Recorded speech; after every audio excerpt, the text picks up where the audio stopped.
பிதாவாகிய தேவனையும் கர்த்தராகிய இயேசு கிறிஸ்துவையும் அறிகிற அறிவிலே வளருங்கள் என்று சொன்னவரே, வார்த்தையின்படியாய் நாங்கள் இந்த நாளிலும் கூட கிறிஸ்துவை நாங்கள் இன்னுமாய் அறியும்படி, அப்பா கிறிஸ்துவை நாங்கள் ஐக்கியப்படும்படியாக, கிறிஸ்துவோடு எங்கள் ஐக்கியம் அதிகப்படும்படியாக எங்களுக்கு உதவி செய்கிறார்கள். நாங்கள் உண்மை பற்றி தெரிந்து கொள்ள, அப்பா உண்மை அறிந்து கொள்ள, அதுவரை உங்களோட உறவாடாகிறவரை எங்களுக்கு உதவி செய்கிறார்கள். எங்களோட நீங்க பேசுங்க அப்பா. அப்பா பேசுகிறது மனுஷ சத்தம் அல்ல, அப்பா பேசுகிறது நான் அல்ல. எனக்குள்ளா இருக்கிற தேவ ஆவியானவர் நீங்க பேசுங்க. சத்தத்தை நானும் இருக்கிற யாவரும் கேட்டு நல்லடைய எங்களுக்கு உதவி செய்ய இயேசுவின் நாமத்தினாலே ஜெபிக்கிறோம். எங்களுக்கு ஜீவனை கொடுத்த நல்ல பிதாவே, ஆமென். ஹல்லேலூயா. கூட ரொம்ப கம்மியா இருக்கீங்க. சரி, இன்னைக்கு எத்தனாவது நாள்? 13வது நாள். கிறிஸ்துவை அறிகிற அறிவில வளர்ந்து கொண்டிருக்கிறோமா? ஆமென். உண்மையாக ஒரு மனுஷனால் ஏற்படுத்தின ஒரு கூட்டம் அல்ல, தேவனுடைய ஆவியானவர் அவருடைய ஏவுதலினாலே சபையில் இந்த கூட்டம் ஏற்படுத்தப்பட்டிருக்கிறது. இயேசு கிறிஸ்து யார்? இன்ப இயேசு ராஜாவை நாம் தியானிப்போம். அதான் வேதம் சொல்லுகிறது, 2 பேதுரு 3:18, இயேசு கிறிஸ்துவை அறிகிற அறிவிலே வளருங்கள். நாம் தினம் தினம் தினம் இயேசு கிறிஸ்து அறிகிற அறிவில வளர வேண்டும். உலக காரியத்தில் வளர்றோம், படிப்புல வளர்றோம், வேலையில வளர்றோம், விளையாட்டுல வளர்றோம், எல்லாத்துக்குமே நம்ம என்ன பண்றோம்? 4 நாள் வளர்ந்து கொண்டே போகிறோம். ஆனால் நம்மை படைத்த தெய்வம் அவரை அறிகிற அறிவுல நாம் வளர வேண்டும். வேதம் சொல்கிறது, கிறிஸ்துவை அறிகிற அறிவில வளர வேண்டும். சரி, இந்த நாளைக்கும் நாம் வாசிக்க எடுத்துக்கொண்ட தேவனுடைய வார்த்தையை நாம் தியானிக்கலாம். யோவான் சுவிசேஷ புஸ்தகம் 5ஆம் அதிகாரம் 31ஆம் வசனம். யோவான் சுவிசேஷ புஸ்தகம் 5ஆம் அதிகாரம் 31ஆம் வசனம். என்னை குறித்து நானே சாட்சி கொடுத்தால்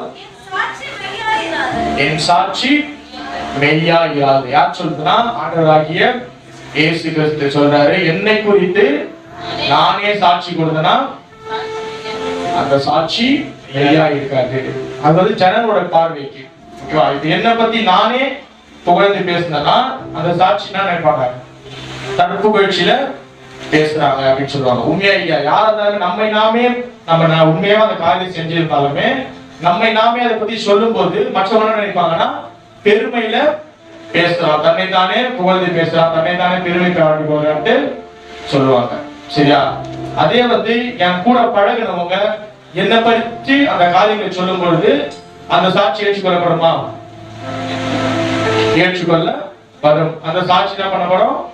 நம்பப்படும். என்னோட கூட உறவுல இருக்கிறவங்க, ஃப்ரெண்ட்ஸ், ஃபேமிலி அப்படி இருக்கிறவங்க என்னை பத்தி சொல்லும்போது அந்த சாட்சி ஏற்றுக்கொள்ளப்படும். என்னை பற்றி நானே சொல்லும்போது அது ஒரு தவறா புரிஞ்சுக்கணும், பெருமையில பேசுறாங்க அப்படின்னு சொல்லப்படும். இப்ப என்னுடைய விரோதிகள் என்னை பத்தி சாட்சி சொல்லுவாங்க, எனிமீஸ் என்னை பத்தி சாட்சி சொல்லுவாங்களா? என்னை பத்தி நல்லா என்னோட விரோதிகள் சாட்சி சொல்லுவாங்களா? சொல்லவே மாட்டாங்க. அப்ப யாரு என்னை பத்தி சாட்சி சொல்லணும்னா என்னோட பழகினவர்கள், என்னை பற்றி அறிந்தவர்கள், என்னோட ஐக்கியப்பட்டவர்கள் தான் என்னை பத்தி என்ன பண்ணுவாங்க? நல்லா சாட்சி சொல்லுவாங்க. அந்த சாட்சி ஏற்றுக்கொள்வாங்க. ஆனா என்னை பற்றி விரோதிகள் என்னை பற்றி என்ன பண்ண மாட்டாங்க?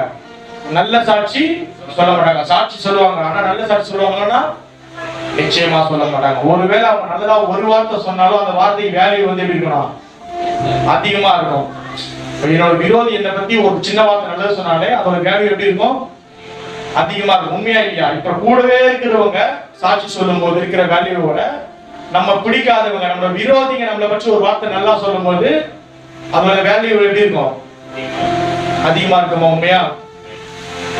அப்போ ஆண்டவர் சொல்றாரு, என்னை குறித்து நானே சாட்சி சொன்னா அந்த சாட்சி மெய்யா இராது. இயேசு கிறிஸ்துவை பற்றி யார் சாட்சி சொல்லியிருக்கிறார்?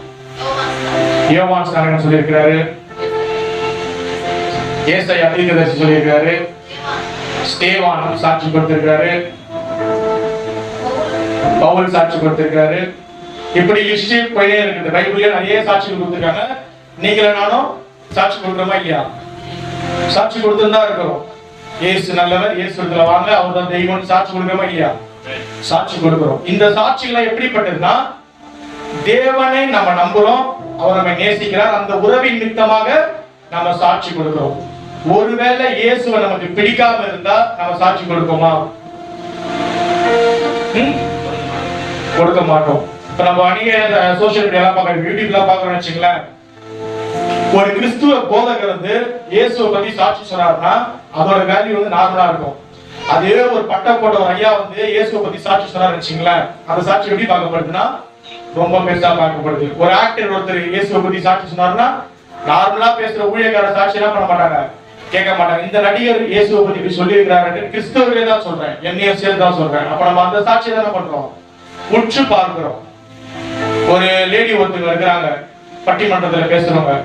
அவங்க வந்து ஒரு நார்மல் இந்து முஸ்லீமா தெரியலாம், ஆனா அவங்களோட பட்டிமன்றம் எல்லாத்துலயுமே வந்து இயேசு கிறிஸ்துவை பத்தியே பேசுறாங்க. அப்ப அந்த சாட்சி எப்படி பார்க்கப்படுதுன்னா கொஞ்சம் அதிகமான மேம்பட்ட. ஆனா ஒரு கிறிஸ்டியன் வந்து இயேசு கிறிஸ்துவை குறித்து சாட்சி கொள்வதை காட்டிலும் அவங்க சொல்ற சாட்சி மேன்மையா பார்க்கப்படுது. புரியுதா என்ன சொல்ல வரோன்னு? அப்போ இயேசு கிறிஸ்துவை குறித்து யார் சாட்சி கொடுக்க வேண்டும்? நம்ம சாட்சி கொடுக்கணும். நம்ம சாட்சி கொடுத்து தான் இருக்கிறோம். நம்மை குறித்து விரோதிகள் நமக்கு சாட்சி சொல்லுவாங்கன்னா சாட்சி சொல்ல மாட்டாங்க. ஆனா இயேசு கிறிஸ்துவை குறித்து அவரை விரோதியா நினைச்சவங்க சாட்சி சொல்லிருக்காங்களா இல்லையா? யார் சொல்லிருக்கா? யாரும் ஒருத்தர் சொல்லுங்க, இயேசுவை விரோதியா நினைச்சாரு, ஆனாலும் இயேசுவை குறித்து ஒரு சாட்சி கொடுத்தாரு. அப்படிப்பட்ட நபர் யார் என்றுதான் நான் பார்க்க போறோம். அந்த சாட்சியோட வேல்யூ புரியுதா? சாட்சின்றது ஒரு சாதாரண விஷயம் இல்லை. சங்கீதம் 119ஆம் அதிகாரத்துல இல்ல அப்படியே சொல்றேன், 119 நினைக்கிறேன், உங்களுடைய சாட்சிகள் எனக்கு இன்பமும் என் ஆலோசனையுமா இருக்கிறதுன்னு சொல்றாங்க. ஓகேவா? தேவனுடைய சாட்சிகள் நமக்கு எப்படி இருக்கு? ஃபர்ஸ்ட் இன்பமா இருக்குது, இரண்டாவது ஆலோசனையா இருக்கு. நம்முடைய சாட்சிகள் நம்முடைய வாழ்க்கையில எல்லாமே எப்படி இருக்கும்? கிறிஸ்துவுக்கு முன்பாக நம்ம இருந்தோம், கிறிஸ்துவினால் ரட்சிக்கப்பட்டு வந்த பிறகு நம்மோட சாட்சி மற்றவங்களுக்கு எப்படி இருக்கணும்? இன்பமாவும் ஆலோசனையா இருக்கணும். நம்ம போய் ரட்சிக்கப்படாதவங்களுக்கு நம்ம பற்றி சொல்றோம்னா அதை கேட்கிறவங்களுக்கு எப்படி இருக்கணும்? ஃபர்ஸ்ட் இன்பமா இருக்கணும், அது ஆலோசனையா இருக்கணும். நாமும் கூட மற்றோட சாட்சியை கேட்டுதான் ரட்சிக்கப்பட்டிருப்போம். இயேசு அவங்க வாழ்க்கையில அற்புதம் செஞ்சாங்க அவங்க சொல்லியிருப்பாங்க, அதை கேட்டுதான் நம்ம என்ன பண்ணிருப்போம்? ரட்சிக்கப்பட்டு இயேசுவை ஏற்றுக்கொண்டிருப்போம். சரி, இப்படி இயேசுவை குறித்து, இயேசுவை நேசிக்காத, இயேசுவை விரோதித்த, இயேசுவை பகைத்தவர்கள் அவரை குறித்து என்ன சாட்சி சொல்றாங்க? அந்த சாட்சி எப்படி வேல்யூவா இருக்குதுன்னு நாளும் தேவன் நம்மோடு கூட விளக்கத்தை கொடுத்து நமக்கு புரிய வைப்பார். சரியா? ஃபர்ஸ்ட் முதலாவது ஒரு நபர், மத்தேயு 27ஆம் அதிகாரம் 4ஆம் வசனம். மத்தேயு சுவிசேஷ புஸ்தகம் 27ஆம் அதிகாரம் 4ஆம் வசனம். குற்றமில்லாத இரத்தத்தை நான் காட்டி கொடுத்ததினால் பாவம் செய்தேன் என்றார். குற்றமில்லாத ரத்தத்தை நான் காட்டி கொடுத்தேன் என்று என்ன சொல்றாரு? பாவம் செய்தேன் என்று யார் சொல்றது? யூதாஸ் காரியோத்து. இயேசுவை குறித்து என்ன பண்றாருன்னா சாட்சி கொடுக்கிறாரு. இயேசு எந்த ஒரு குற்றமும் செய்யாத நபர் அப்படின்னு இயேசுவுக்கு என்ன பண்றாரு? சாட்சி கொடுக்கிறாரு. யூதாஸ் யாருக்கும் தெரியும், ஆண்டவராகிய இயேசு கிறிஸ்து தம்முடைய சீஷர்களை தெரிந்தெடுக்க ராத்திரி பகலா ஜெபம் பண்ணி சீஷர்களை தெரிந்தெடுத்தார். அந்த 12 பேர்ல ஒருவர் தான் யாரு? யூதாஸ் காரியோத்து. தேவனோட கூட அந்த ஊழியத்தில் வளர்ந்த ஒரு மனுஷன். ஆனா அவனுக்குள்ள என்ன வந்ததுன்னா பண ஆசை வந்தது. பண ஆசை வந்தது நிமித்தமாக தேவனை என்ன பண்ணான்? காட்டி கொடுத்தான். என்ன காட்டி கொடுத்தான்? மொத்தம். அது ஒரு அடையாளம். அந்த நாட்கள்ல இருந்த அந்த ரோம அரசாங்கத்தோட அந்த கட்டளை, அந்த இது என்ன, ஒருத்தர் கம்ப்ளைண்ட் பண்றாங்க, ஒருத்தர் பேர் நம்ம கம்ப்ளைண்ட் பண்றோம்னா அவங்க கூட இருக்கிற ஒருத்தர் என்ன பண்ணிடணும்னா சாட்சி கொடுத்துருக்கோம். ஆமா, அவங்க கூட பழகினவங்க யாராவது இந்த தப்பா செஞ்சாரு அப்படின்னு சொல்லணும். ஓகேவா? அந்த இது அந்த விட்னஸ் இருந்தா தான் அந்த கேஸை ஸ்ட்ராங் பண்ண முடியும். ஸோ அதனால இயேசுவோட இருந்தவங்களே ஒருத்தர் என்ன பண்ணோம்னா அவரை பத்தி தப்பா சொல்லணும் அப்படின்னும் போதுதான் அந்த பரிசேயரும் வேத பாரகரும் ஆட்களை தேடி இருக்கும்போது தான் அப்ப யூதாஸ் காரியோத்து அவங்களால மாட்டிக்கொண்டாரு. பண ஆசை கொடுத்தோனையும் என்ன பண்றாருன்னா, சரி நான் இவர் என்ன பண்றேன், காட்டி கொடுக்குற போஸ்ட் அடைச்சி போட்டோம். ஆனா நான் வந்து துணிகரமா அப்படி காட்டி கொடுக்க மாட்டேன், ஏன்னா அவர் என்னை கொண்டு போட்டுருவாருன்னு ஏமாற்றுவதை காட்டி நான் புத்தகம் செஞ்சு காட்டி கொடுக்குறேன் அப்படின்னு சொல்லியிருக்காங்க. இப்ப கூட நம்ம யாராவது காட்டி கொடுத்தா சொல்லுவாங்க, நீ காட்டி கொடு, அந்த இது என்ன சொல்ல மாட்டோம், வெளியே சொல்லாம பார்த்துக்கோ, உனக்கு எந்த பிரச்சனையும் வராது அப்படின்னு சொல்லுவாங்க. ஓகேவா? அதே போலதான் யூதாஸை வஞ்சகமா ஏமாத்தினாங்க. ஏமாத்தி என்ன சொன்னாங்கன்னா, உனக்கு காசு கொடுக்குறோம், காசு கொடுத்ததை நீ வந்து இப்படி காட்டி கொடுக்கு. இப்ப யூதாஸ் என்ன பண்ணாருன்னா, இவர் தான் அந்த குற்றத்தை செஞ்சாரு, 3 நாள்ல ஆலயத்தை இடிச்சு கட்டுறன்னு சொன்னவர் இவர் தான், இவரோட நம்பிக்கையை கெடுத்தவர் இவர் தான் அவங்கள சொல்லி இயேசுவை முத்தம் கொடுத்து காட்டி கொடுத்தார். இப்ப யூதாஸ், அதே யூதாஸ் தான் லாஸ்ட் என்ன வர்றாருன்னா, இயேசுவை வெறுத்து எனக்கு இயேசுவானா இவரை விட அந்த பணம் தான் எனக்கு முக்கியம். புரியுதா? இயேசு கூட இருந்து அவர் செஞ்ச எல்லா அற்புதங்களையும் பார்த்த அந்த யூதாஸ், இவர் எனக்கு தேவையில்லை, இவரால் எனக்கு என்ன இல்ல, ₹1 பிரயோஜனம் இல்ல, எனக்கு இவர் காட்டி கொடுத்தா ஒருத்தர் 30 வெள்ளி காசு, அது எனக்கு பெரிய விஷயம், எனக்கு அது போதும் அப்படின்னு மனம் மாறி இயேசுவோட வல்லமை அந்த அற்புதம் எல்லாவற்றையும் கண்டும் கூட இயேசுவை பகைக்க ஆரம்பிச்சான். ஓகேவா? அந்த உண்மையான அன்பு தான் காட்டி கொடுக்க முடியுமானா காட்டி கொடுக்க முடியாது. ஆரம்ப நாட்டுல யூதாஸ்க்கு அன்பு இருந்திருக்கலாம் இயேசு மேல. ஆனா போக போக இவர் போற இடத்துல இலவசம் இலவசம் இலவசம் பண்றது நம்மளால என்ன பண்ண முடியல, ஒன்னும் பண்ண முடியாது. நம்ம ஒழுங்கா வேலைக்கே போனா சம்பாதிச்சிக்கலாமே. கேஆஸ் தான் நம்ம பழைய இருப்பார்ல, எலிசா போன இடத்துல கூட போய் லாஸ்ட்ல புஸ்தகத்தை வாங்கிட்டு வந்தாரு. அதே போலதான் இந்த யூதாசும். இயேசு போனதுல நமக்கு எந்த வருமானமும் இல்ல, நமக்கு முக்கியம் பணம் தான் அப்படின்னு நினைச்சு பணத்துக்கு அடி போக ஆரம்பிச்சு தேவனை காட்டி கொடுத்தனால விலையேற பெற்ற ரட்சிப்பை, நித்திய ஜீவனை இழந்து போய்விட்டார். நமக்கும் அதே நிலைமை தான் இருக்கிறோம். ஆண்டவர் என்ன பண்ணிருக்காருன்னா ரட்சிப்பை இலவசமாய் கொடுத்திருக்கிறார். ஆனா நம்ம என்னதான் இங்க இருக்குன்னா பணத்தின் மேலையும் பொருட்கள் மேலையும் வீடு மேலையும் அதிலேதான் போயிட்டு இருக்குது. ஆண்டவர் நம்ம என்ன பண்றோம்னா பார்த்து கொண்டுதான் இருக்கிறார். எப்பயாவது ஒரு வாட்டி நம்ம மனம் திரும்ப மாட்டோமா, இந்த பணத்தை வெறுத்துட்டு முழுமையா அவரை நேசிக்க மாட்டோமா அப்படின்னு நம்ம என்ன பண்றாருன்னா பார்த்து கொடுத்தாரு. யூதாஸ்க்கு எத்தனையோ வாய்ப்பு ஆண்டவர் கொடுத்தாரு. லாஸ்ட் அவன் என்ன பண்றான், மனம் திரும்புறான், ஆனாலும் கூட ரட்சிப்பு என்ன பண்ண முடியல, பெற்றுக்கொள்ள முடியவில்லை. யூதாஸ் ரட்சிப்பை பெற்று அந்த தப்பு செஞ்சிட்டாரு. யூதாஸ் இயேசுவை காட்டி கொடுத்துட்டாரு, பாவம் செஞ்சிட்டாரு, மனம் திரும்பிட்டாரு, ஆனா ரட்சிப்பை பெற்றுக்கொள்ள முடியல. ஆனா ஒரு ரட்சிப்பை பெற்றிருக்க முடியுமா, முடிஞ்சிருக்காப்பா, முடிஞ்சிருக்கும். ஆனா ஏன் முடியாம போயிடுச்சு, மன்னிப்பு கேட்க இயேசுவின் இடத்துல போகல, இல்ல அறிக்கை இடல. அந்த அளவுக்கு பிசாசு அவங்க உள்ளதெல்லாம் பண்ணிருக்கான், அடக்கி வச்சிருக்கிறான். அநேக பேர் இன்னுமா கிறிஸ்துவத்துல ரட்சிக்கப்படாம இருக்கிற ஜனங்க சொல்றதுன்னா, கிறிஸ்துவுக்குள்ள போயிட்டா நம்ம எந்த ஒரு சின்ன பாவம் செய்யக்கூடாது அப்படின்ற அந்த எண்ணத்திலே என்ன பண்றாங்கன்னா கிறிஸ்துவே வராம இருக்காங்க. ஐயோ கிறிஸ்டியன் ஒரு டிவி கூட பார்க்க கூடாது, பொட்டு வைக்க கூடாது, பூ வைக்க கூடாது, நகை வைக்க கூடாது, இப்படி ஏற்பட்ட ரீசனால கூட இன்னும் கிறிஸ்துவ ஆகாதவங்க நிறைய பேர் இருக்கிறாங்க. இதெல்லாம் வந்து பாரம்பரியத்துல வந்த காரியம். கிறிஸ்து அதை எதிர்பார்க்கலாம், அந்த அன்பதை எதிர்பார்க்கிறாரு. நம்ம போதித்த அந்த போதனை வந்து தவறா போனதுனால இந்த அநேகர் என்ன பண்ண முடியல, முழுமையான ரட்சிப்புக்குள்ள கொண்டு வர முடியல. ஆண்டவர் சொல்ற, ஒரு சகோதரன் 7 தரம் பேர் கேட்கிற ஆண்டவர்கிட்ட, என் சகோதரன் தப்பு பண்ணினே இருந்தா எத்தனை வாட்டி மன்னிக்கணும்? ஒரு வாட்டியா 2 வாட்டி 7 வாட்டி இல்ல 7 வாட்டி என்ன பண்றோம்? மன்னிச்சுதான். அவர் சொன்னாரு மன்னிக்கணும், அப்ப அவர் மன்னிக்க மாட்டாரா? நம்ம இந்த விஷயத்த ஜனங்களுக்கு வெளியில சொல்லாதனால அவங்க என்ன நினைக்கிறாங்கன்னா, கிறிஸ்துவ போய் நம்ம பாவம் செஞ்சா நம்ம மறித்துருவோம், நமக்கு வாய்ப்பு இல்லை அப்படின்ற மாதிரி தவறான புரிந்து கொள்வது இருக்குது. நம்முடைய தேவன் அப்படிப்பட்ட நியாயம் இருக்கிறவர்ல, அவர் மகா இரக்கம் உள்ளவர். அந்த மகா அன்புள்ள தெய்வத்தை தான் நம்ம என்ன பண்ணிக்கிறோம்? தொழுது கொண்டு இருக்கிறோம். அவர் நம்ம நேசிக்கிறதா இருக்கிறார்.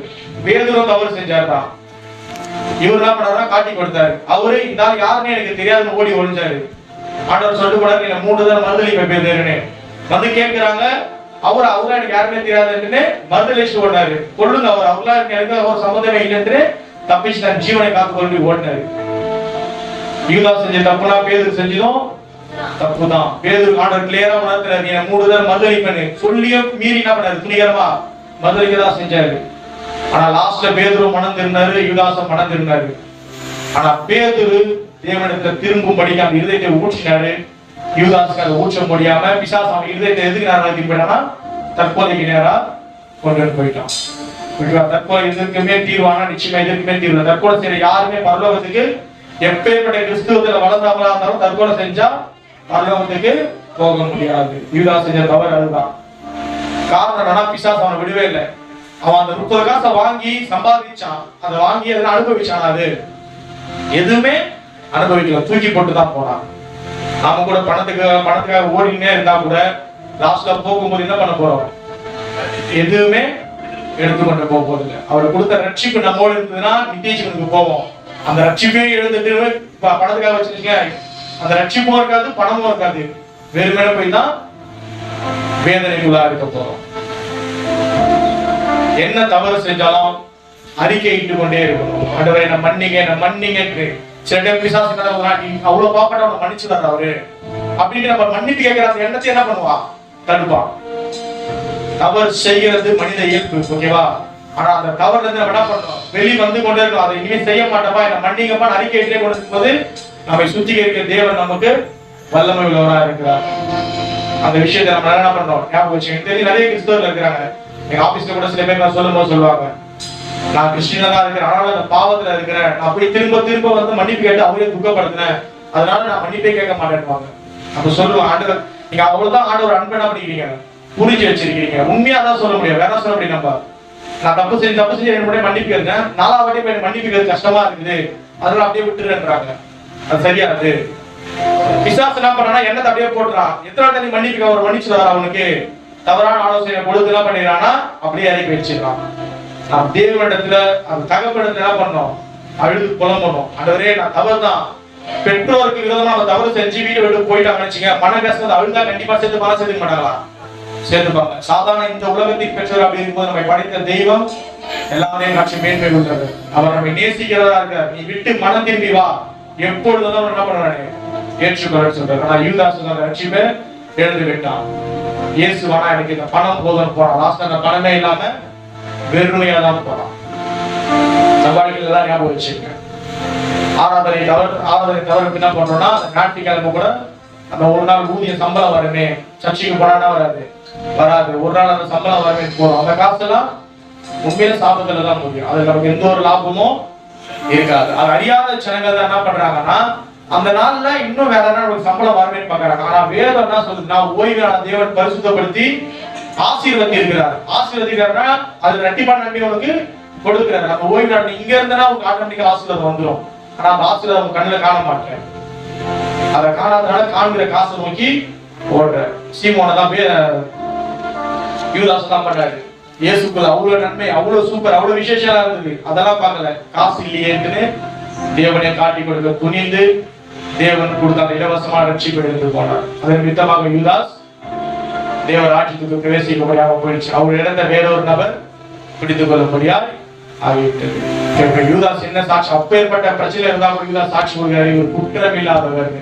எந்த அளவுக்கு இயேசுவை வெறுத்து பகைச்சு, இப்போ ஒருத்தர் நம்ம எல்லாம் நேசிச்சு ஏதாவது ஒரு விஷயம் அவரை காட்டி கொடுத்தா நம்ம அவங்க மேல வெறுப்பு தான் நம்மளை காட்டி கொடுக்க முடியும். அந்த அளவுக்கு இயேசு அவர் வெறுத்துறாரு. ஒரு இடத்துல போயிட்டு பரிமாணத்தை தேக்கும் போதும் இதையா அவருக்கு கேட்கிறீங்க, வித்து அதை காசாருன்னா ஏழைங்களுக்கு கொடுக்கலாமே. அந்த அளவுக்கு யூதாஸோட மனது பணத்துல போயிடுச்சு, இயேசுவை வெறுக்க ஆரம்பிச்சிச்சு. ஆனா எல்லாவற்றையும் பார்த்து இவர் கடைசி வரைக்கும் சிலுவை பறிந்த ஜீவனை விடுற அந்த இடத்துக்கு போகும்போது அவருக்குள்ள அந்த மனம் திரும்புதல் வந்து மனக்கசல் அழுது அவர் குறித்து சாட்சி சொன்னான், இவர் குற்றம் இல்லாதவர் அப்படின்னு. அவன் ஆத்மா அவனால காத்துக்கொள்ள முடியலை. காரணம் அவனால அதை தாண்டி தேவனிடத்தை சேர முடியல. சத்தியத்தின் ஆழங்களை கற்றுக்கொண்டால் தேவனிடத்தில் நம்ம போறதுக்கு வழியா இருக்கும். நம்ம மேலோட்டமா பார்த்து வச்சுக்கலாம், யூதாசுக்கு தலையா நினைச்சு நான் போய் கேட்டா மன்னிச்சிருவாரு அப்படின்ற அந்த அன்பும் அந்த ஏக்கமா தான் கண்டிப்பா போயிருப்பான். இல்ல நான் துரோகம் பண்ணேன், நான் வாழ தகுதி மனசை மாத்தி அவன் தற்கொலைக்கு நேரம் அந்த ஆத்மாவை கெடுத்து கொடுத்து ஆயிடுச்சு. ஓகேவா? இயேசுவை குறித்து அவரை விரோதித்த யூதாஸ் சாட்சி கொடுக்கிறான், இவர் குற்றம் இல்லாதவர். நம்மை குறித்து எத்தனை பேர் சாட்சி சொல்லுவாங்க? நம்ம நேசிக்கிறவங்க நம்ம குறித்து முதல்ல சாட்சி சொல்லுவாங்கன்னா நிச்சயமா கூடாத காரியம். அப்ப நம்ம விரோதிகள் சாட்சி சொல்லுவாங்க, இயேசு மகா மேன்மை உள்ளவர், அவரை விரோதித்தவர்கள் அவரை குறித்து சாட்சி சொல்ல அவர் வாழ்ந்து காட்டினார். அவர் தெய்வமா ஒரு பக்கம் இருந்தாலும் அந்த பாடுகளை சுமக்கும் போது முழுக்க நம்மை போல ஒரு சாதாரண மனிதனாக தான் அந்த வாழ்க்கையில அவர் ஜெயித்து காட்டினார். எல்லாரும் என்ன சொல்லுவாங்க தெரியுமா, அவர் தெய்வங்க, அவரால் எல்லாம் தாங்கிக்க முடியும். உண்மையா அந்த இடத்துல ஒரு முழுக்க மனுஷனா இருப்பார். எல்லா பாடுகளையும் ஒரு சாதாரண மனுஷனை போலதான் அவரு தாங்கிக்கிறார். அதனாலதான் ஜெயித்தாரு. சரி, அடுத்த இரண்டாவது ஒரு நபரை பார்க்கலாம். மத்தேயு 27ஆம் அதிகாரம் 24ஆம் வசனத்தை வாசிக்கலாம்.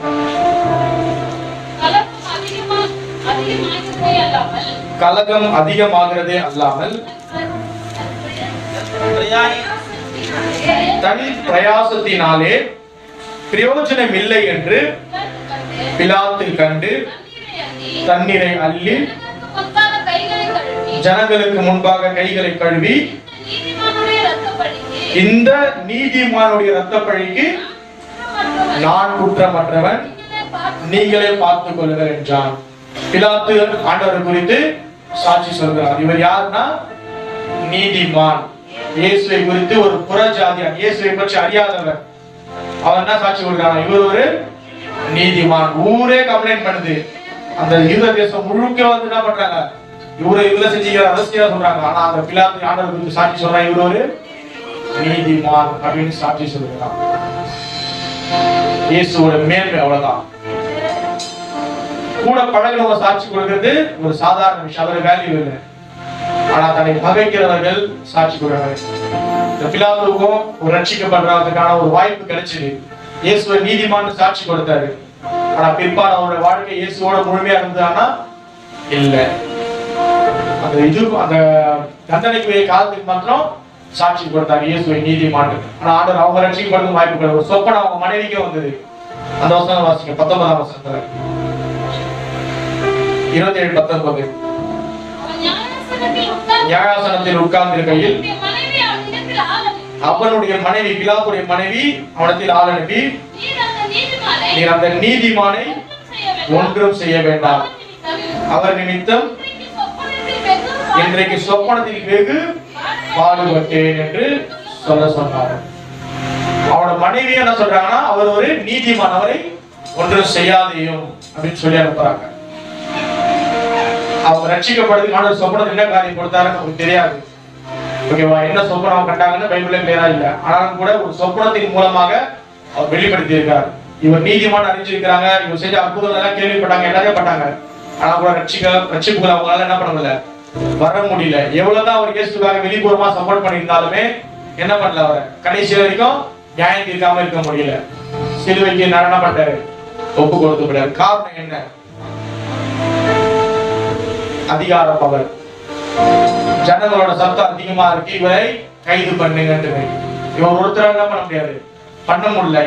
இருந்தா இருந்து இருக்கலாம். ஆனா இவருக்கு என்ன தேவை, ஜனங்களோட சப்போர்ட் தேவை. சப்போர்ட் இருந்தாதான் இவர் என்ன பண்ண முடியும், அந்த இடத்துல அந்த ஆளுகையை செய்ய முடியும். ஜனங்களுக்கு மாறாக ஒரு காரியத்தை செய்து இவருக்காக சப்போர்ட் பண்ணாருன்னா இவர் என்ன பண்ணிடுவாங்க, புறமே தள்ளுவாங்கன்னு பயம். ஆண்டவருக்காக அந்த ஆளுகைக்காக தெய்வத்தை என்ன பண்ணல, அவரு ஏற்றுக்கொள்ளவில்லை.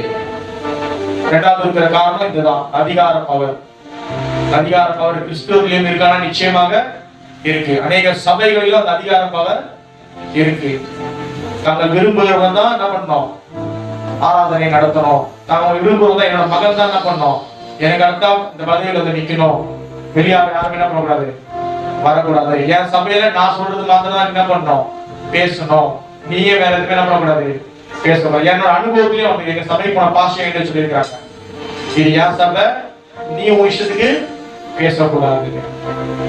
அப்ப அந்த அதிகாரம் தேவனுக்கு முன்பாக நிற்குமானா நிச்சயமா நிற்காது. ஆண்டவர் சொல்றாரு, நீ முதல் அதிகாரி இருந்தா முதல்ல எப்படி இருக்கணுமா, வேலைக்காரனா இரு, தன்னைத்தான் தாழ்த்து உயர்த்தப்படும். நீ வேலைக்காரனா இருந்தாதான் எஜமானா இருக்க முடியாது. நான் ஊழியம் கொள்வதற்கு வரல, ஊழியம் செய்வதற்கு. அதாவது நீங்க எனக்கு வேலை செய்யணும் நான் வரல, நான் உங்களுக்கு வேலை செய்யணும்னு வந்தேன் அப்படின்னு ஆண்டவர் சொல்றாரு.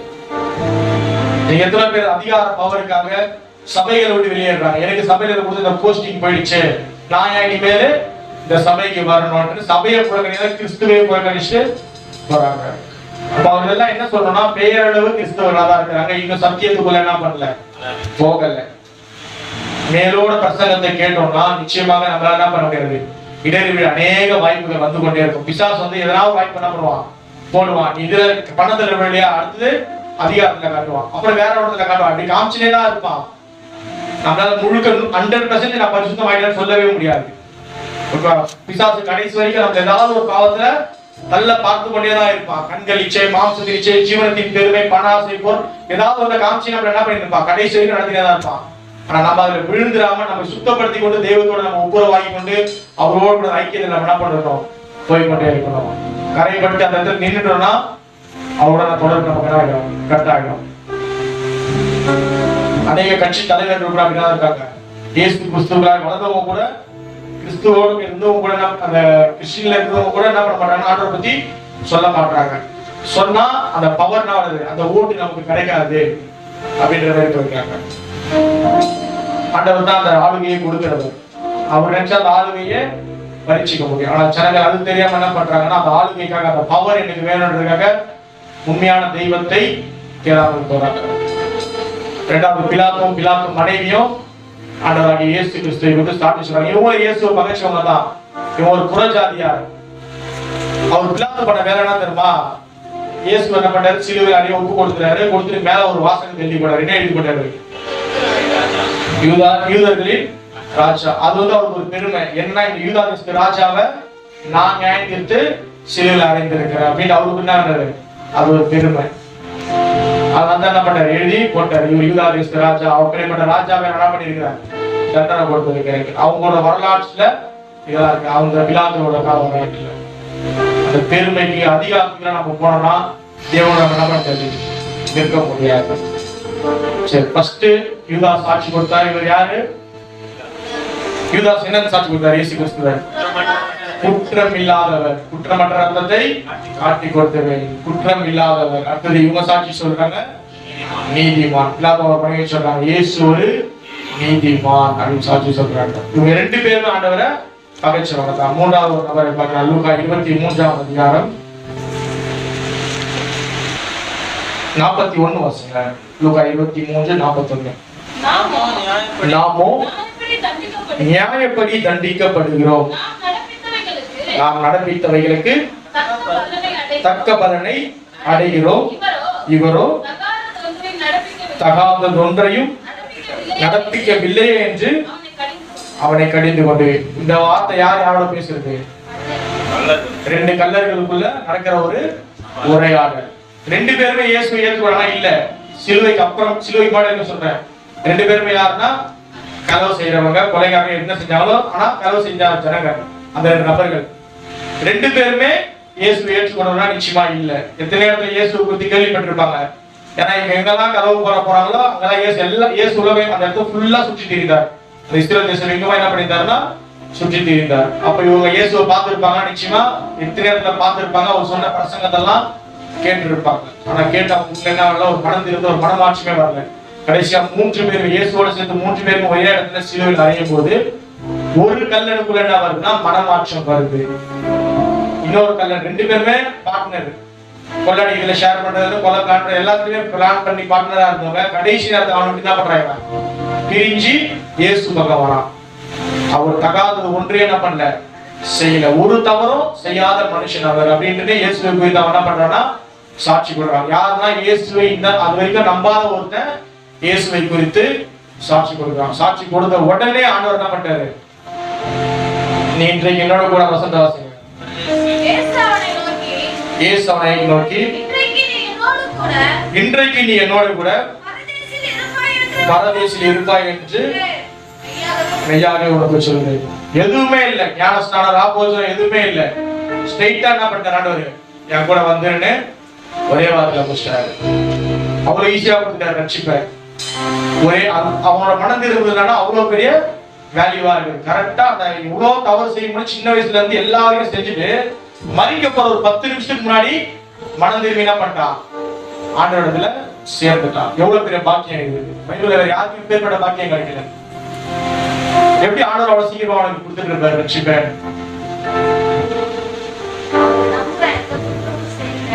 ஆண்டவரை குறித்து சாட்சி கொண்டா நம்பினான். பைபிள்ல இருக்கிற எத்தனை பேர் விசுவாசிச்சாங்க.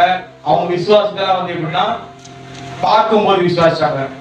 இவர்கள் இந்த கல்லன் வந்து ஆண்டவரை எந்த எல்லாம் திட்டுறாங்க, அடிக்கிறாங்க, எவ்வளவு கேவலப்படுத்துறாங்க, எல்லா வார்த்தையும் கேட்டு இருக்கிறான்.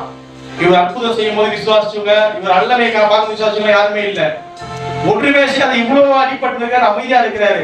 அந்த டைம்ல இவன் விசுவாசத்தை பார்த்து என்ன பண்றாரு, அப்பதான் ஷாக் ஆயிட்டாரு. நம்ம எதுவுமே பண்ணல, சாதாரணமா இப்ப தொங்கி நிற்கிறோம், எல்லாரும் அவ்வளவு திட்டுறாங்க. இவன் இந்த டைம்ல வந்து நம்ம என்ன பண்றான், நம்புறானே. யாருமே நம்பல அந்த டைம்ல. அவர் எல்லாருமே அசிங்கப்படுத்துறாங்க, திட்டாங்க, கேவலப்படுத்துறாங்க. ஆனா இவன் மட்டும் அந்த இடத்துல ஆண்டவரே அப்படின்னு கூப்பிட்டான். எல்லாருமே என்ன திட்டுறாங்க, நீ ஆனா அந்த டைம்ல நீ என்ன பண்ற, என்ன ஆண்டவரேன்னு கூப்பிட்டான். அந்த வார்த்தையோட வேல்யூ ஆண்டவர் உணர்ந்தாரு.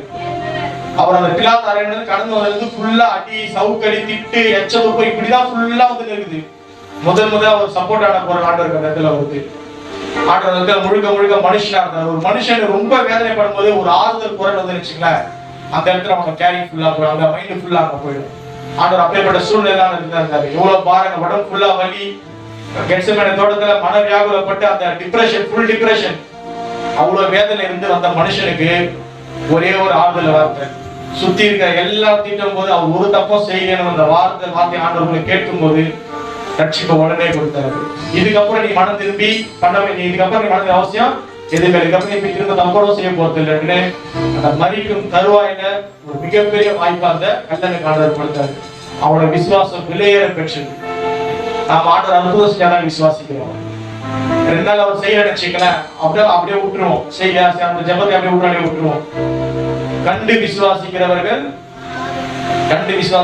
காணாமல் விசுவாசிக்கிறவர்கள் பாக்கியவான்கள். கூட வந்த தோமா ஆண்டவர் என்ன பண்ணல, விசுவாசி. அவர் எப்படி உயிரோட வந்திருப்பாரு, என் கண்ணு முன்னாடி தான் பார்த்து அவர் கொலை பண்ணி எதுவுமே புதைச்சிட்டு அவர் எப்படி உயிரோட வந்திருப்பாரு அப்படின்னா ஆண்டவர் சொல்றாரு, நீ கண்டு விசுவாசினா நீ பாக்கியவான்கள், நீ காணாமல் விசுவாசிக்கிறவர்கள் பாக்கியவான்கள். இந்த கல்லாம் எட்டேத்துல ஆண்டோட சத்தியத்தை கேட்டுக்கலாம், சுவிசேஷத்தை கேட்கலாம், அவர் பேசுன அந்த வார்த்தையெல்லாம் கேட்டுக்கலாம். ஆனா அப்போல்லாம் அவனுக்குள்ள என்ன வரல, மனம் திரும்புதலே வரல. திரும்ப அந்த வேலையிலே தான் செஞ்சுன்னு இருந்தான். கடைசியில மறிக்கும் தருவாய் வரைக்கும் பார்த்தான். இவர் இப்பேற்பட்டவரா இவருன்னு சரணடைஞ்சு மனம் திரும்பி, ஆண்டவரே ராஜ்யத்தில் நீங்க வரும்போது என்னை நினைச்சு கொள்ளுங்க அப்படின்னு ஒரே வார்த்தை சொல்லி அந்த வேறுபட்ட ரட்சிப்பை பெற்று கொண்டு போயிடலாம். நாம் எவ்வளவு பிரயாசப்பட்டாலும் அந்த நித்திய ஜீவனை பெருமத்துக்கு தான் என்ன பண்ணோம், முழு வீச்சோட போராடணும். உலகத்துல சம்பாதிக்கிற எல்லா காரியங்களும் ஒன்றுமே கை வராது. கல்ல யோசிச்சிருக்கலாம், இவ்வளவு நாள் நம்ம ஓடி சம்பாதிச்சோம், எல்லாமே எடுத்து வந்தோம். சீர்வையில 2 பேருக்கு மேல இருக்கிறோம், வெறும் கையோட சீர்வையில நின்று இருக்கிறோம். ஓடி கடைசி வரைக்கும் கொள்ளடிச்சோம், நனவு பண்ணோம். ஆனா இப்ப சீர்வையில சாவ போறோம். எதுவுமே நம்ம கூட இருக்குதானா, எதுவுமே இல்லையேன்னு யோசிச்சிருக்கலாம். அவன் எங்க கேட்ட சுவிசேஷம் தெரியல. ஆனா ஆண்டவர் அந்த ஊர்ல சுத்தி இருக்கும் போது அவன் சுவிசேஷத்தை கண்டிப்பா கேட்டு இருப்பான். கேட்டதுனாலதான் மனம் திரும்பி ஆண்டவரே ராஜ்யத்துல நீ வரும். ஏன்னா அந்த ராஜ்யம் விஷயம் வரைக்கும் அவன் பேசுறான்னா சத்தியம் தெரியாதவனா இருக்க முடியாது. சத்தியத்தை தெரிந்தும் தவறில்லாம விழுந்து இருக்கலாம். ஆனா கடைசி நேரத்துல அவன் நம்புன அந்த கொள்ளை பணம் எல்லாம் எதுவுமே கைக்கு வரலையே அப்படின்னு கடைசி முடிவானா பண்ணிட்டான். ஆண்டவரே இந்த ராஜ்யத்துல வரும்போது என்னை நேர்த்தல்லுங்க அப்படின்னு சொல்லும் போது ஆண்டவர் ஒரே வார்த்தை சொன்னாரு, இன்றைக்கு நீ என்னோட கூட பரதேசில் இருப்பாய். நம்ம எவ்வளவு பிரயாசப்படாலும் அந்த இடத்துக்கு நம்ம போகதான் நம்ம என்ன வேண்டாம், முயற்சி பண்ண வேண்டும். எத்தனையோ வாக்குத்தத்தங்களை ஆசீர்வாதம் ஆண்டவர் கொடுத்தாலும் நித்திய ஜீவனை அளிப்பேன் என்பதை அவர் நமக்கு செய்த மெய்யான வாக்குத்தத்தம். அந்த நித்திய ஜீவனை தான் நம்ம எப்போதுமே நம்ம ஃபர்ஸ்ட் டார்கெட்டா வைக்கணும். ஓகேவா? படிப்பு, வேலை, பிசினஸ், ஊழியம் எல்லாமே வந்து 2ஆம் பட்சம் தான். முதல்ல உன்னோட இண்டிவிஜுவல்ல நீ ஆண்டவருக்கு நித்திய ஜீவன் வாங்கணும். அதுதான் முக்கியமா இருக்கும். அந்த நித்திய ஜீவனுக்கு ஏதுவா நம்ம போகும்போது, அதுக்காக நம்ம பிரயாசப்படும் போது, அதுக்காக நம்ம செபிக்கும் போது ஆண்டவர் என்ன பண்றாரு, பார்த்து கொண்டுதான் இருக்காரு. எத்தனை பேர் நித்திய ஜீவனுக்காக ஜெபம் பண்றது தெரியல. இது வரைக்கும் பண்ணலாம், கண்டிப்பா கேளுங்க. அதுதான் உங்களுக்கு மெயினே. எல்லா வாழ்க்கையிலும் அந்த நித்திய ஜீவன் அந்த கிஃப்ட் தான் மெயினே. மற்ற எல்லாமே சும்மா கதை தான். நம்ம காண்கிற உறவுகள் எல்லாமே இந்த பூமிக்கு மாத்திரம் தான். நம்ம காணாமல் இருக்கிற இயேசுவானவர் இந்த நித்திய ஜீவனை கொடுத்து அவரோட நித்தியமான வாழ நமக்கு உதவி செய்ய போறார். அந்த கல்லன் தேவனை விசுவாசித்தார். அதுவும் அவர் அற்புதம் செஞ்ச நேரத்துல விசுவாசிக்கல, அவரோட ஜனக்கூட்டம் இருந்த நேரத்துல அவர் விசுவாசிக்கல. ஒன்றுமே இல்லாம போய் தொங்கிட்டு எல்லாரும் கேவலப்படுத்தினாங்க, அசிங்கப்படுத்தினாங்க. நீ கிறிஸ்துவனா இறங்கி வான தலையில கொட்டினாங்க. அப்படிப்பட்ட நேரத்துல அவன் என்ன பண்ண ஆண்டவரை விசுவாசிச்சான். ஒன்றுமே இல்லைனாலும் ஆண்டவர் என்ன பண்ணோம் விசுவாசி. அந்த விசுவாசோட வேல்யூல அவர் என்ன பண்றாரு பாக்குறாரு. அந்த விசுவாசத்தில் நிலைத்திருந்தால் நித்திய ஜீவனை நம்ம என்ன பண்ண முடியும் பெற்றுக்கொள்ள முடியும். யார் இருக்கிறாங்களோ இல்லையோ, எது இருக்கோ இல்லையோ, இயேசு கூட இருக்கிறார். விசுவாசம் நமக்குள்ள நிச்சயமாய் வேணும். அந்த விசுவாசம் நம்ம அதிகமாய் வளர வேண்டும். சரி, மூன்றாவது சாட்சி அந்த கல்லன் கொடுத்தார். இவத்துல ஒரு தவறுமே இல்லையே. இந்த கல்லன் ஆண்டவர் விருந்தவர் தான். ஆண்டவர் நேசிச்சிருந்தா அப்பயே ரட்சிக்கப்பட்டு ஊழிய செஞ்சாடி வந்துடலாம். இவர் யாரா பேசினா பேசிட்டு போட்டு இந்த காதல வாங்கி இந்த காதல் விட்டு போன மனுஷன் தான். கடைசி நேரத்துல பணம் திரும்பி யாருக்குமே கிடைக்காத பாக்கியத்தை ஈஸியா பெற்று கொண்டு போயிட்டான். யூதாஸ் கூடிய இருந்தா கிடைக்கல. இந்த கல்லன் அஞ்சேம்ஸ்ல மன மாறி அந்த நித்திய ஜீவனை பெற்றுக்கொண்டார். முந்தினவர்கள் பிந்தினவராகவும் பிந்தினவர்கள் முந்தினவராக. அப்பெல்லாம் முந்தினவர்கள் நினைச்சிருக்கிறோம். நமக்கு நித்திய ஜீவன் வருமானா அவர்கிட்ட தான் இருக்கு, நம்மளோட செயல்கள்ல இருக்கு. அவங்க ஃபைனல் டிசிஷன் இருக்கு. அப்ப இன்னும் வெளியே இருக்கிறவங்கள அவங்க ரசிக்கவே பண்ணல, அவங்க அப்படி கரையா இருக்கணும். ஒரு அவங்க நம்ம என்ன பண்ணலாம் முந்தி கொள்ளலாம். பரிசுத்தத்துல விசுவாசத்துல தேவ ஐக்கியத்துல அவங்க நம்மளோட முந்தி கொண்டாங்கன்னா நம்ம என்ன பண்ண முடியாது, போக முடியாது. நித்திய ஜீவனுக்கு ஏதுவாய் வாழ பிரயாசப்படுவோம். கல்லன் ஒரே வார்த்தையில அவருடைய இருதயத்தை கவர்ந்து ஆண்டவரோட கொடுத்து போயிட்டார். சரி, அடுத்த நாளாவது ஒரு நபரை வாசிக்கலாம். 3 சாட்சிகள் பிரிதா. ஃபர்ஸ்ட் யூதாஸ் காரியத்து குற்றம் இல்லாதவர்னு ஆண்டவரை குறித்து சாட்சி கொடுத்தான். இரண்டாவதாக பிலாத்துவும் மனைவி இவர் ஒரு நீதிமான். மூன்றாவது கல்லன் நாங்க தப்பு செஞ்ச இவர் ஒரு தவறும் செய்யாதவர். ஒரு தவறும் செய்யாதவர்னா என்ன அர்த்தம்? தவறுகிற வார்த்தையை வாழ்க்கையில வராமல் வாழ்ந்தவர் அப்படின்னு கொடுத்து சாட்சி சொல்றாங்க. சரி, நாங்கள் கடைசியாக ஒரு பார்க்கலாம்.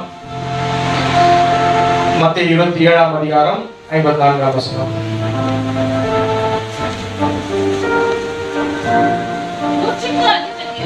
நூற்றுக்கு அதிபதியும் அவனோட கூட இயேசுவை காவல் காத்திருந்தவர்களும் பூமி அதிர்ச்சியையும் சம்பவித்த காரியங்களையும் கண்டு மிகவும் பயந்து மெய்யாகவே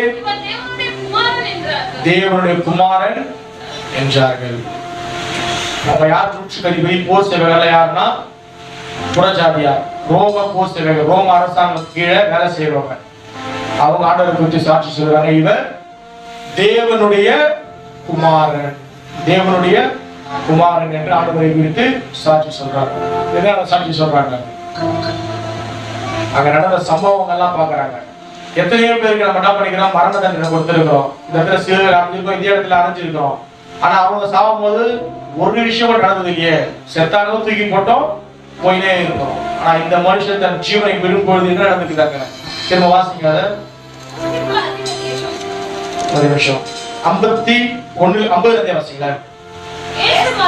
இயேசு மறுபடியும் மகா சத்தமாய் கூப்பிட்டு ஆவியை விட்டார்.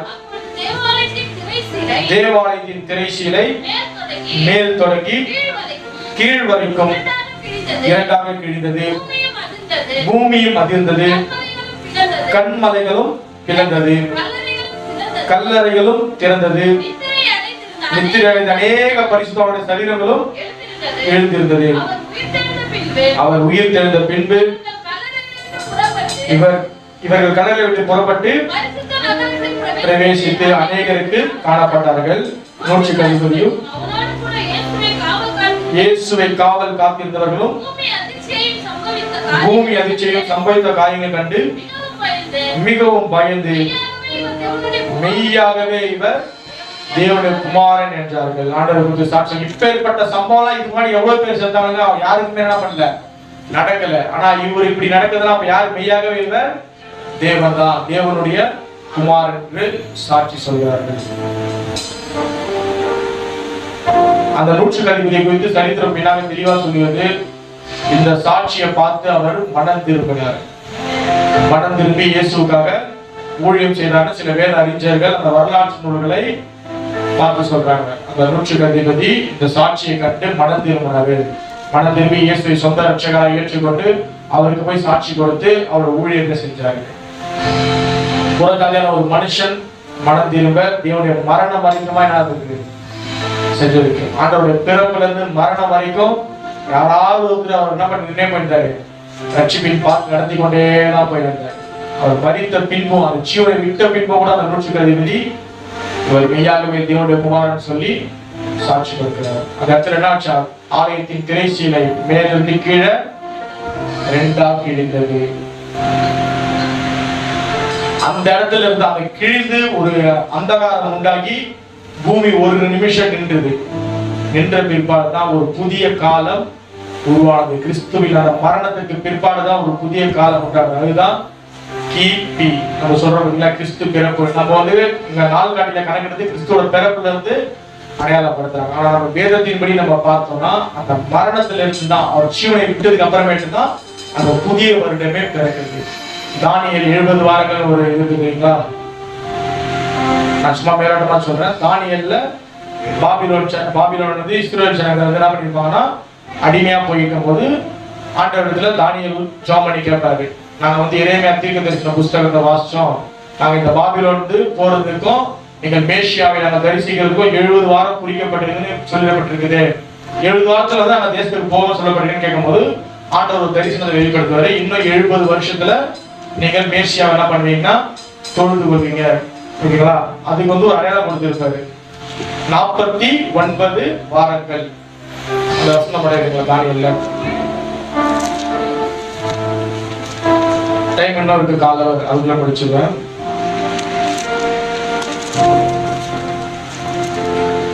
இருபத்தஞ்சு வசனம், சாரி 9:25 தானியேல் 9:25 வசனம். 24 வசனம். மீறுதலை தவிர்க்கிறதற்கும் பாவங்களை தொலைக்கிறதற்கும் அவர் அக்கிரமத்தை நிவர்த்தி பண்ணுகிறதற்கும் நித்திய நீதியை வருவிக்கிறதற்கும் தரிசனத்தையும் தீர்க்க தரிசனத்தையும் முத்தரிக்கிறதற்கும் மகா பரிசுத்தம் உள்ளவரை அபிஷேகம் பண்ணுகிறதற்கும் உன் ஜனத்தின் மேலும் உன் பரிசுத்த நகரத்தின் மேலும் 70 வாரங்கள் செல்லும்படி குறிக்கப்பட்டிருக்கிறது. என்ன சொல்றது அந்த இடத்துல, நம்முடைய பாவத்துக்கும் அக்கிரமத்துக்கும் குற்றத்துக்கும் மீறுதல் எல்லாமே நம்ம முற்றிலுமா நீங்கணும். அந்த 70 அந்த முற்றிலுமா நீங்கிறதுக்கு 70 வாரம் ஆகும்னு சொல்லப்பட்டிருக்கு. ஓகேவா? பாவம் அக்கிரமம் குற்றம் மீறுதல் பழைய ஏற்பாடு ஜனங்கள் செஞ்ச பாவம் எல்லாம் முற்றிலுமா நீங்கவே இல்லை. இயேசு கிறிஸ்து எப்போ வந்து பலியா மரிச்சாரோ அப்பதான் ஜனங்களுடைய பாவம் முற்றிலுமாக நீக்கப்பட்டது. அதுதான் மேல சொல்லப்படுது. மீறுதலை தவிர்க்கிறதுக்கு, பாவங்களை தொலைக்கிறதுக்கு, அக்கிரமத்தை நிவர்த்தி பண்ணுகிறதற்கு, நித்திய நீதியை வருவிக்கிறதற்கு, மகா பரிசுத்தமாக அபிஷேகம் பண்ணுகிறதற்கு 70 வாரங்கள் செல்லும் அப்படின்னு சொல்லப்படுது. 70 வாரங்கள் என்றது 70 வருஷங்களா? ஒரு நாள் என்றது ஒரு வாரம்ன்றது ஒரு வருஷத்தை குறிக்கும். ஒரு நாள்ன்றது ஒரு வருஷம். அப்படின்னா 70 வாரங்கள் எத்தனை வருஷத்தை குறிக்குது? ஒரு நாளைக்கு 7 நாள் குழப்பற நாள் 7 மொத்தம் 70 வாரங்கள். ஓகேவா? ஒரு நாள்ன்றது ஒரு வருஷம். அப்ப 70 வாரங்கள் எத்தனை வருஷம் வரும்?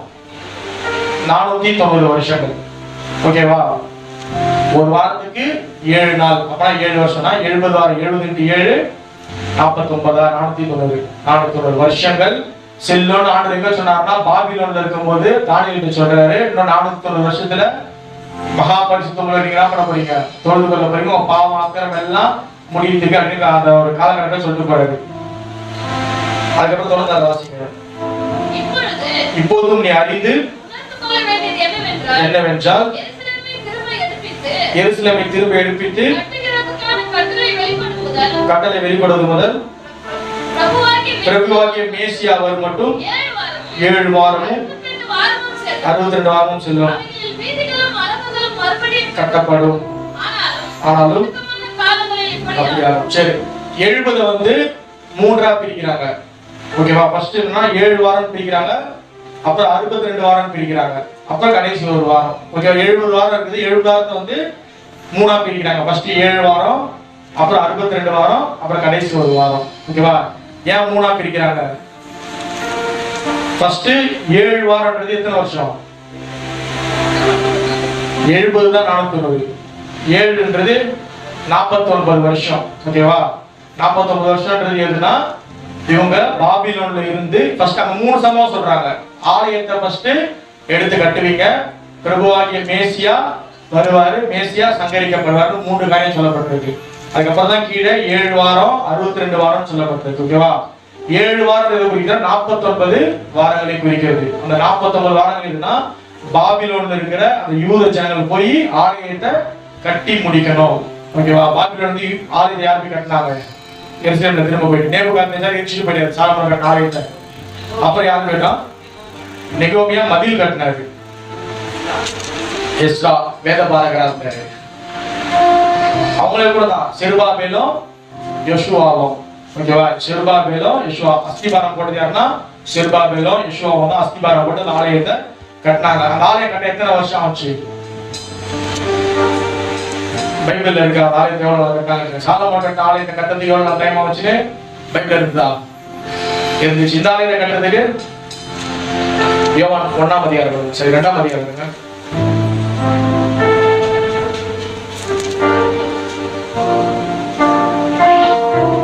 19 வாசிங்க. யோவான் 2:19 20 வாசிங்க. சாரி. அப்பொழுது யூதர்கள் இந்த ஆலயத்தை கட்ட 46 வருஷம். ஓகே, இந்த ஆலயத்தை கட்ட எத்தனை வருஷம் ஆச்சா? 46 வருஷம். எந்த ஆலயம்னா செருபாபேல் யோசுவா, அதாவது பாபிலோனுக்கு போயிட்டு திரும்ப வந்து கட்டாங்க. அந்த ஆலயத்தை கட்ட 46 வருஷம். 3 வருஷம் தான் அவங்க பிரயாணப்பட்டதும் அந்த மொத்த யூத ஜனமும் இங்க வந்து ஆலயத்தை கட்ட ஆரம்பிக்க 3 வருஷம் ஆயிடுச்சு. டோட்டலா மொத்தம் 49 வருஷம் ஆலயத்துக்கு அவங்க பாபிலோன் வந்து கிளம்பி வந்து கட்டுறதுக்கு. அதுதான் ஃபர்ஸ்ட் 7 வாரம்னு சொல்லப்பட்டிருக்கு. புரியுதா? 49 வாரம் சொல்லப்பட்டிருக்கீங்களா? பாபிலோன் தான் அவங்க கிளம்பி வந்து பிரயாணம் பண்றதுக்கு 3 வருஷம் ஆயிடுச்சு. வந்த உடனே அவங்க ஆலயம் கட்ட ஆரம்பிச்சாங்கன்னா இல்ல, ஆகாய தீர்க்கதரிசி ஜனங்களுக்கு தீர்க்கதரிசனம் சொல்றாரு, நீங்க எல்லாம் போய் உங்க வீட்டுகளை கட்டுறீங்களா, ஆலயத்தை கட்ட நீங்க வந்தீங்க அப்படின்னு ஆண்டவர் ஆகாய மூலமா தீர்க்கதரிசனம் சொன்னதுக்கு அப்புறமேட்டு தான் இவங்க திரும்பி மனம் மாறி ஒரு 1.5 வருஷம் கழிச்சு கட்ட ஆரம்பிச்சாங்க.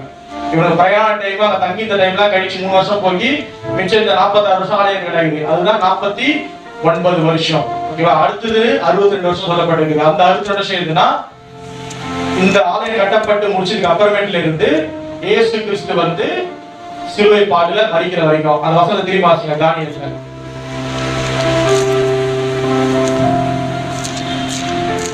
ஏன்னா டவுட்னா இப்பயே கேட்டுருங்க.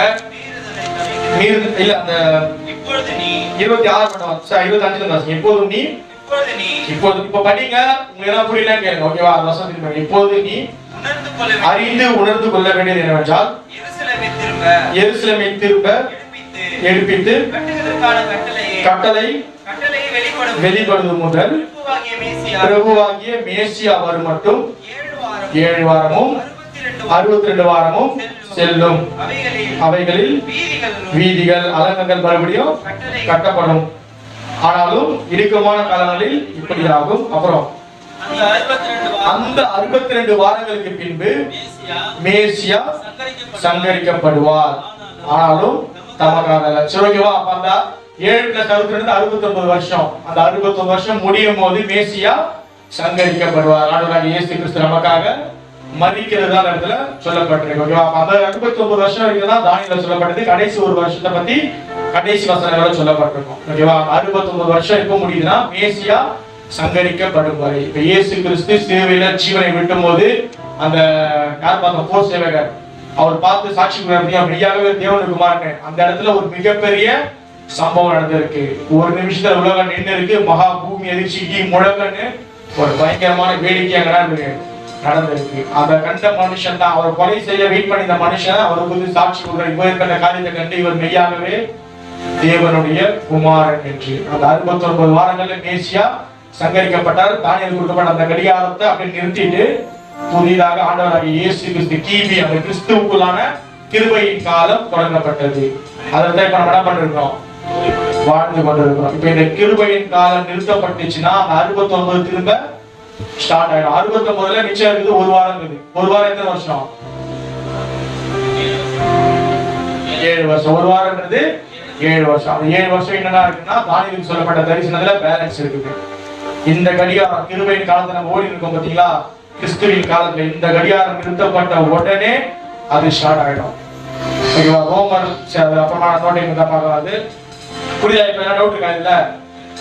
ஓகேவா? அப்போ அந்த போர் சேவகன் சாட்சி கொடுக்கறனா சாதாரண விஷயம் இல்லை. அவனோட சம்பளத்துக்கு அவன் எத்தனையோ பேரை அந்த இடத்துல சிலுவை மரணத்துக்கு நேரிட்டு ஒப்பு கொடுத்து தூக்கிட்டு போயிட்டு பாடிகளை எடுத்து போட்டவன். ஆனா அவன் கடைசியில் அவ்வளவு பார்த்தவன் மனம் திரும்புறானா, அது சாதாரண காரியம் இல்லை. அப்பேற்பட்ட சம்பவம் அந்த இடத்துல நடந்திருக்கு. நீங்க வாசிச்சீங்கன்னா கல்லறைகள் எல்லாம் திறந்தது அப்படிலாம் சொல்லப்பட்டிருக்கு.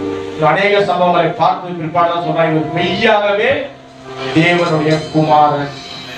அதே மாதிரி நான் சொல்றேன், நேர்த்தம் அந்த விஷயம் சொல்லி கொடுத்தாரு. தேவனுடைய குமாரன் சொல்லப்பட்டிருக்குது தேவன். ஓகேவா? வேற வேற இல்லை. தேவன் தம்முடைய வார்த்தையை செழிப்பிட்டார். அந்த வார்த்தையை தான் தேவனுடைய குமாரன்னு சொன்னாங்க. பிசாசு இடத்துல துரத்துறாரு. துரத்தும் போது பிசாசு என்ன சொல்லிச்சு தெரியுமா? நீங்க தேவனுடைய குமாரன் என்று அவங்களுக்கு எப்படி தெரியும்? காரணம், தேவன் வந்து தம்முடைய வார்த்தையை செழிப்பிக்கும் போது அவரை கொண்டு தான் அந்த பிசாசுகளை படைச்சிருந்தாரு. அதாவது பிசாசுனா அந்த தள்ளப்பட்ட தூதர்கள், தள்ளப்பட்டது முன்னாடி அந்த தூதர்களை படைச்சவர் யாரு? அவர் தான். இவங்களுக்கு என்ன தெரியும்? தேவன் தேவனுடைய வார்த்தையை தான் அவர் குமாரன் அபிஷேகம். சங்கீதம் 2ஆம் அதிகாரத்துல எடுங்க. சங்கீதம் 2:5 ஒரு நிமிஷம்.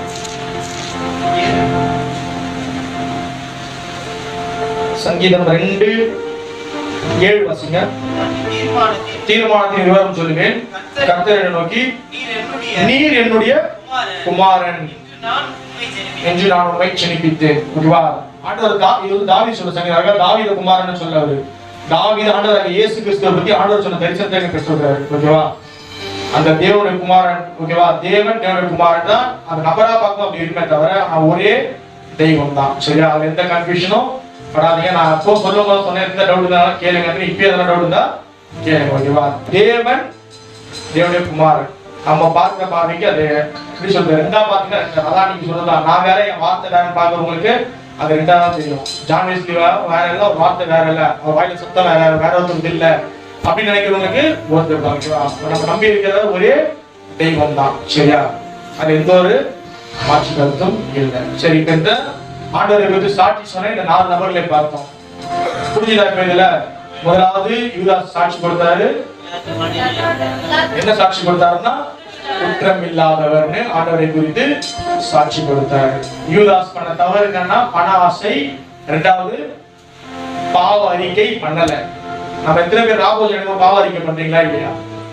பாவ அறிக்கை பண்ணாம அவனோட சரித்திரத்தை புசிக்கும் போது அந்த குற்றம் நம்ம மேல விழும். ஓகேவா? இப்போ எப்படி சொல்றது? ராபோஜனம் இல்ல, எனி டைம் சுத்திகரித்து கொண்டே இருங்க. ஆண்டவரே மன்னிங்க சொல்லுங்க. அவர் மன்னிக்க வல்லவங்களா இருக்கார். நம்மளே தெரியாம நம்ம தவறு செய்யறவங்களா இருக்கிறோம். பிசாசு நம்ம சிந்த யோசனை எல்லாத்தையும் அவங்களோட டார்கெட் என்னன்னா நம்ம பரலோகத்துக்கு போக கூடாது. ஆண்டவரோட டார்கெட் நம்ம பரலோகத்துக்கு போகணும். அப்ப நம்ம சத்தியத்தை சொல்லி கொடுத்துக்கிறாரு. அதுக்கேற்ற மாதிரி நம்ம என்ன பண்ணணும்? சுத்திகரித்து கொண்டே இருக்கணும். ஆண்டவரை மன்னிங்கன்னு கேட்டே இருந்தா சுத்திகரிக்கணும். யாராவது உங்களை பழக்குவாங்க, எத்தனை மன்னிப்பு கேட்டாலும் அவர் மன்னிச்சாரு அவங்க அப்படின்னு என்ன கொடுக்காதீங்க. தகப்பன் எத்தனை வாட்டி மனம் தின்னாலும் மன்னிக்காத வல்லவங்களா இருக்காரு. யூதாஸ் அதை யோசிக்காம ரட்சிப்பை இழந்துட்டான். 2வது பிலாத்து அதிகாரம். ஜனங்களுக்காக சப்போர்ட் பண்ணி ஜனங்களுக்கு பேச்ச கேட்டதான் ஆகணும். ஆண்டவர் முன்னிட்டு நாம கூட ஜனங்களுக்கு முன்பாக தேவனை மறுதலிச்சீங்களா நிக்க முடியாது. கூட்டத்தை பார்த்துட்டு அவங்க பக்கம் நம்ம சாஞ்சோம்னா நம்மளால என்ன பண்றது? நிக்க முடியாது. எவ்வளவு பெரிய கூட்டம் இருந்தாலும் முதலாவது இவரை நிறுத்தணும். இவர் தான் முதல்ல, அதுக்கப்புறம் தான் அவர் கூட்டம் இருப்பாங்க. இல்ல ஜனம் பவர் அங்க அதிகமா இருக்கு அப்படின்னு நினைச்சோம்னா சத்தியமே வந்து ஜனங்களுக்கு பிரியமான சத்தியம் நம்ம சொல்ல நினைச்சீங்களேன், அந்த பக்கத்தை விழுந்துருவாங்க. ஆனா அவர் சொல்ற வார்த்தையை சொன்னாதான் நம்ம என்ன பண்ண முடியும்? நிக்க முடியும். அப்போ முதலாவது அந்த பவர், அந்த ஜனங்களை பார்க்குற அந்த காரியத்தை நம்ம என்ன பண்ணோம்? அப்புறப்படுத்தணும். முதலாவது தேவனை பார்க்கணும். இல்லாத அப்படி பார்க்காம ஜனங்களை விட்டா நம்ம பவர் போயிடுமே, நம்ம இவங்களை ஆள முடியாதுன்னு அதை ரட்சிப்பை எழுதுறாரு. 3வது கல்லன் சாட்சி கொடுத்தான். இவருக்கு ஒரு தவறும் இல்லையே, ஈஸியா அதை ரட்சிப்படப்பட்டான். அசால்ட்டா எடுத்து போயிட்டே இருக்கலாம். அதுக்காக நம்ம பிரயாசம் கொண்டு இருக்கணும். அந்த ரட்சிப்பு அவனோட விசுவாசமே ஒரு விசுவாசம் எங்கேயுமே இருக்காது. நம்ம நாமளே சோதிச்சு பார்த்தா நம்மளே திட்டுவோம். ஏன்னா அவர் நல்ல செய்ய மாட்டா அவர் விசுவாசிக்க, சோர்ந்து போவோம் அவர் விசுவாசிக்க மாட்டேன். அவர்கிட்ட ஒண்ணுமே இல்லை, கந்ததுல தொங்குவோம் அவன் விசுவாசிச்சான். அப்படிதான் நம்ம விசுவாசிக்குவோம். இயேசுவே உமாத்த ஒண்ணுமே நாயா அவங்க நம்பணும்னுவோம். எல்லாரும் கேவலப்படுத்தும் அவங்க விசுவாசம். அந்த விசுவாசத்தோட வல்லமை ஆண்டவர் பார்த்தாரு. இவ்வளவு விசுவாசிக்கிறாங்க. ஆண்டவருக்கு வந்து ரொம்ப பிரியமான காரியம் அவர் விசுவாசிக்கிறது. யாருக்கு அற்புதம் செஞ்சாலும் என் விசுவாசிக்கிறியா, என் விசுவாசிக்கிற கேட்ட பண்ணாரு. கேட்டாவே அந்த இதுவே கொடுப்பாரு. அதே போல ஒரு 100 அதிபதி விசுவாசிக்கும் போது இஸ்ரவேலுக்கு இப்பேற்பட்ட விசுவாசத்தை நான் பார்க்கலையே, அந்த விசுவாசத்தை அவ்வளவு சொல்லுவாரு. அதே மாதிரி கானானிய ஸ்திரீ அவன் பொண்ணுக்காக வேண்டிக் கொள்ளும் போதும் இப்பேற்பட்ட விசுவாசத்தை நான் பார்க்கலையே. அந்த விசுவாசத்தை என்ன பண்றாரு அவர்? அவர் செலவு நான் என்ன செய்வேன் நம்புறாங்களா? நம்ம கொடுக்கப்பட்ட கடமை அதுதான். தேவன் தம்முடைய ஒரே பேரான குமாரனை விசுவாசிக்கிறவன் எவனோ அவன் கெட்டு போறான். நம்ம கொடுத்த அந்த விசுவாசம் தான். அதுதான் அவன் எதிர்பார்த்தாரு. கல்ல நசட்டா விசுவாசிச்சான். எதெல்லாம் போயிடுச்சு, நான் நம்மளை கொலை பண்ணா எல்லாமே போயிடுச்சு. லாஸ்ட் இவரை நம்புறேன். ஆண்டவரே உங்க ராஜ்யம் தரும்போது நினைச்சு போய் சொன்ன ஆண்டவர் என்ன பண்ணாருன்னா ஈசானை கிஃப்ட கொடுத்துருக்காரு. லாஸ்ட் 100 அதிபதி அப்பேற்பட்ட அற்புதங்களை கண்டு விசுவாசிச்சு தேவனுக்கு சாட்சியா வாழ்ந்தாருன்னு வேத அறிஞர்கள் சொல்றாங்க. அந்த வரலாற்று இதுல அவர் ஊழியம் செஞ்சாரு அப்படி கேட்டு.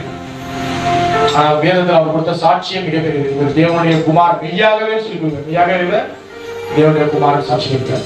ஆண்டவர் குறித்து அவரோட பழகினவங்க எவ்வளவு பேர் சாட்சி கொடுத்தாங்க. ஆனா அவரை பகைச்சவங்க, அவரை வெறுத்தவங்க, அவரை கொலை செய்ய நினைச்சவங்க அவர் கொடுத்த சாட்சி மகா மேன்மையான சாட்சி. நம்ம வாழ்க்கை அப்படின்னா நம்ம கூட இருக்கிறவங்க ஈஸியா நடுவு சொல்லி போயிடுவாங்க. நம்மளை வெறுக்கிறவங்க நம்மளை பத்தி என்ன பண்றோம்? சாட்சி சொல்லணும். அப்ப என்னோட சாட்சியோட ஜீவியை நம்ம வாழணும். யார் என்ன தீமை செய்தாலும் நம்ம நன்மை செய்தோம்னு வச்சுக்கல, அவங்க உள்ள ஆட்டோமேட்டிக்கா மாற்றப்படும். ஆண்டவர் அதுதான் செஞ்சாரு. நீ என்ன வேணா பண்ணுப்போ, பிதாவை உள்ள மன்னிங்கன்னு சொல்லிட்டு போயிட்டாரு ஈஸியா. அந்த உள்ள நமக்குள்ள தேவன் தாமே இந்த வார்த்தையின் மூலமாக அவரை ஆசீர்வதிக்கிறார்.